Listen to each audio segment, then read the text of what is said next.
বিরতির পর ফিরে এলাম আশার বাংলাদেশে। প্রিয়াঙ্কা, আপনার কাছে আবার ফিরে আসি, যেটি জানতে চাচ্ছিলাম যে ইয়াং বাংলা ইউথ অ্যাওয়ার্ড পুরো বিষয়টি আপনারা কিভাবে অর্গানাইজ করেছেন, কতগুলো শাখা ছিল এখানে কাজ করার মতো? জয় বাংলা ইউথ অ্যাওয়ার্ড এটা হচ্ছে ইয়াং বাংলার একটা কম্পোনেন্ট বলতে পারেন, একটা প্রোগ্রাম, যেটাতে হচ্ছে আমরা যতগুলো আমরা কি বলে ফর্ম আমরা নিয়ে কালেক্ট করেছি, আমরা 5টা ভাগে আমরা সেগুলো ভাগ করেছি। 5টা ক্যাটাগরিতে আমরা অ্যাওয়ার্ড দিব।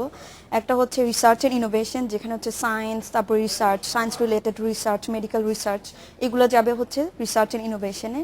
আর একটা হচ্ছে যে ইনক্লুশন অ্যান্ড এম্পাওয়ারমেন্ট, যেখানে হচ্ছে যে মাইনরিটিস, তারপরে হচ্ছে যে যারা আন্ডার প্রিভিলেজড গ্রুপ আছে তাদেরকে নিয়ে যারা কাজ করে তারা এই ক্যাটাগরিতে যাবে। তারপরে হচ্ছে সোশ্যাল কমিউনিটি ডেভেলপমেন্ট, যারা হচ্ছে যে একদম কমিউনিটি নিয়ে কাজ করে, নিজের কমিউনিটি নিয়ে কাজ করে, যারা হচ্ছে কিছু আছে অ্যাডাল্ট লিটারেসি নিয়ে কাজ করে, তারা আবার এই গ্রুপে যাবে।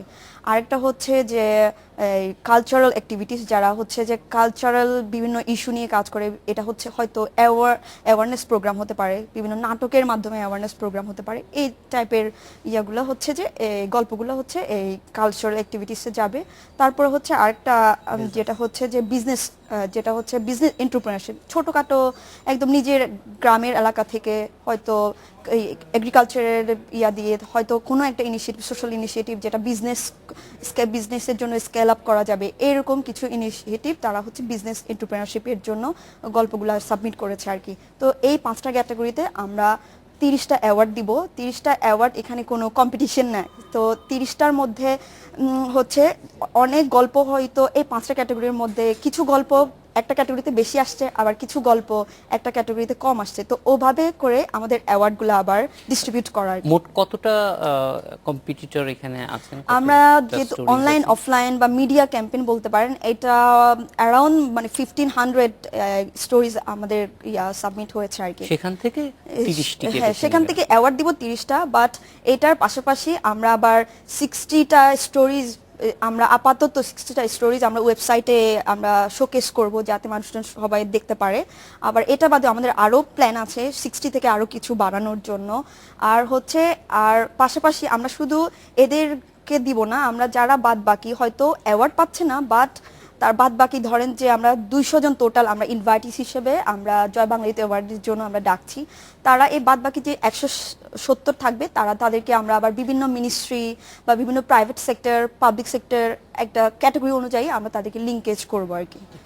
লিঙ্কেজটা নিয়ে আমি একটু আব্দুল্লাহর কাছ থেকে বিস্তারিত জানতে চাইবো। তার আগে একটু ভিন্ন আরেকটি গল্প আমরা একটু শুনে আসতে চাই।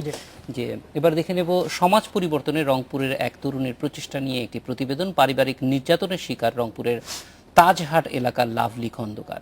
একসময় অনেক ঘাত প্রতিঘাত সহ্য করতে হয়েছে তাকে। নিজের মতো অন্য নারীদের যেন নির্যাতনের শিকার হতে না হয়, তার জন্য এলাকার মানুষকে সচেতন করেছেন তিনি। প্রতিরোধ করেছেন তরুণ যুবক আর নারীদের নিয়ে। প্রতিবাদী কণ্ঠস্বর তিনি। বাল্যবিবাহ, শিশুশ্রম, নারীর প্রতি সহিংসতা বন্ধ এবং যৌতুকের বিরুদ্ধে সফল হয়েছে তার এই প্রতিবাদী আন্দোলন। 10 বছর আগে রংপুর সদরের তাজহাট এলাকার মোটর মেকানিক মুকুল ইসলামের সাথে বিয়ে হয় লাভলি খন্দকারের। কাজের জন্য প্রায়ই রংপুরের বাইরে থাকতেন মুকুল। ছেলের বউ পছন্দ না হওয়ায় তাকে মানসিক নির্যাতন শুরু করে শ্বশুর শাশুড়ি। এর সঙ্গে যুক্ত হয় যৌতুক দাবি। এ অবস্থায় সংসার জীবন নিয়ে দিশেহারা হয়ে পড়েন এই নারী। একসময় বাধ্য হয়েই প্রতিবাদী হয়ে ওঠেন তিনি। নিজের ঘর থেকেই শুরু হয় তার নারী মুক্তির আন্দোলন। যৌতুক, বাল্যবিবাহ আর নারী নির্যাতন বন্ধে পাড়ার অন্যদেরকে নিয়ে প্রতিবাদী হন লাভলি খন্দকার। আমিও নিজে একটা সহিংসতার প্রতি ভোগান্তি ছিলাম, যা থেকে আর কি আমার শিক্ষণীয় দিক হচ্ছে যে আমি নিজে এটাকে ওভারকাম করব, পাশাপাশি মহিলাদেরকে নিয়ে আমি এই কাজগুলো শুরু করব। আর মহিলার জন্য যে নারী ক্ষমতায়নের প্রথম তাকে সাক্ষরতা দান করতে হবে এবং ওখান থেকেই উঠে আসবে তাদের সমস্যা তারা যেন নিজেরাই সমাধান করতে পারে এবং সমস্যার কথা নিজেরা বলতে পারে, বুঝতে পারে। এখানেই থেমে যায়নি তার আন্দোলন। শুরু করেন সমাজের পিছিয়ে পড়া শিশুদের নিয়ে আরেকটি প্রতিবাদ। এজন্য তিনি নিজের চেষ্টায় গড়ে তোলেন শিশু শ্রমিকদের পাঠশালা। অবহেলিত এসব শিশুরা এখন স্বপ্ন দেখে আলোকিত মানুষ হবার। আমি আগে দোকানে কাজ করতাম, এখন আমাকে ম্যাডাম নিয়ে আসছে, আমি এখন পড়ালেখা করি, বড় হয়ে আমি ইঞ্জিনিয়ার হব। এখন পড়ালেখা করি, বড় হয়ে ডাক্তার হব। লাভলি খন্দকারের সব আন্দোলনই সফল। তার সমাজ পরিবর্তনের এসব কর্মকাণ্ডে নিজেদের সম্পৃক্ত করতে পেরে গর্বিত এলাকার মানুষও। আমার ভালো লাগতেছে, ওনার আমার জন্য, আমার এই ঘরটার জন্য যদি 30টা বাচ্চা শিক্ষিত হয়, একদিন হলে তো বলবে যে আমি অমুকের বাসায় লেখাপড়া করে আজকে বড় হয়েছি। আমরা আসলে প্রথম অবস্থায় জিনিসটা বুঝতে পারিনি, পরবর্তী সময় যখন দেখি যে না উনি আসলে এটা তো খুব ভালো কাজ করতেছে, কারণ যারা নির্যাতিত নারী বা যারা গরিব এবং নিতান্ত গরিব যারা বাচ্চা কাচ্চা যারা লেখাপড়া করতে পারে তাদের ব্যাপারে উনি সহযোগিতা করে। সফলতার তৃপ্ত ছবি আজ লাভলির চোখে মুখে। প্রতিবাদী এই নারীর স্বপ্ন তার স্কুলটি একদিন অনেক বড় প্রতিষ্ঠান হবে, যেখানকার শিশুরা হবে সমাজ পরিবর্তনের কারিগর, আর সবার কাছে সম্মানের জায়গা হবে নির্যাতিত সব নারীর। নজরুল ইসলাম তমাল, ইন্ডিপেন্ডেন্ট নিউজ। লাভলি খন্দকারের মতো আরও যারা এরকম সমাজ পরিবর্তন নিয়ে কাজ করছেন তাদের সঙ্গেই কাজ করছেন যারা তারা ইতিমধ্যে আমাদের সঙ্গে স্টুডিওতে কথা বলছিলেন। আবার ফিরে যাচ্ছে আব্দুল্লাহর কাছে। আব্দুল্লাহ, এই যে লাভলির মতো অনেকেই কাজ করছেন এবং আপনারা আসলে তাদেরকেই খুঁজে বের করে এক ধরনের মানে মেইন স্ট্রিমে কানেক্ট করার চেষ্টা করছেন, এই ব্যাপারটা একটু বুঝিয়ে বলবেন যে মেইন স্ট্রিমে কানেক্ট করার বলতে আপনারা আসলে কি বোঝাচ্ছেন এবং কোথায় কোথায় তাদেরকে কানেক্ট করার চেষ্টা করছেন? আচ্ছা, প্রথমে বিষয়টি এরকম যে আমরা যখন তাদের কাছে গিয়েছি আমরা কিন্তু এই ওয়াদাটি করিনি যে তোমাদের ফান্ডের ব্যবস্থা করে দেব বা তোমাদেরকে আমরা অনেক বড় কোথাও নিয়ে যাব। আমরা বারবারই যেটা ওনাদেরকে বলার চেষ্টা করেছি সেটা হচ্ছে যে তাদেরকে আমরা মানুষের সামনে নিয়ে আসবো, কিন্তু আমাদের স্বপ্নটা একটু বড় ছিল। আমরা আমাদের স্বপ্ন অনুযায়ী আমাদের যে ফিল্ড ওয়ার্কটি আমরা করেছি শহরে বা রাজধানীতে, সেটা হচ্ছে আমরা কিছু মিনিস্ট্রির কাছে গিয়েছি, আমরা কিছু সংগঠন বা যেগুলো ফাউন্ডেশন আছে সেগুলোর কাছে গিয়েছি। যেমন আমরা এসএমই ফাউন্ডেশন যারা আছে, স্মল অ্যান্ড মিডিয়াম এন্টারপ্রেনার যারা এসএমই ফাউন্ডেশন, আমরা বাংলাদেশ ব্যাংকের কাছে গিয়েছি, আমরা শিল্পকলা একাডেমির কাছে গিয়েছি, আমরা স্কাউটদের সাথে যোগাযোগ করেছি। এই ধরনের সংগঠনগুলোর সাথে আমরা বা প্রতিষ্ঠানগুলোর সাথে আমরা যোগাযোগ করেছি। একই সাথে আমরা আবার মিনিস্ট্রিগুলোর সাথে যোগাযোগ করেছি, যেমন বিদ্যুৎ মন্ত্রণালয়, আইসিটি মিনিস্ট্রি যেটি তথ্য প্রযুক্তি মন্ত্রণালয়, মহিলা ও আপনার প্রাথমিক ও গণশিক্ষা মন্ত্রণালয় আছে, এভাবে করে আমরা শিক্ষা মন্ত্রণালয় আছে, আমরা মন্ত্রণালয়গুলো করেছি যাদের সাথে এগুলোকে আমাদের রিলেট করা যায় এই কাজগুলোকে। এরকম যুব ক্রীড়া মন্ত্রণালয়কে বলেছি।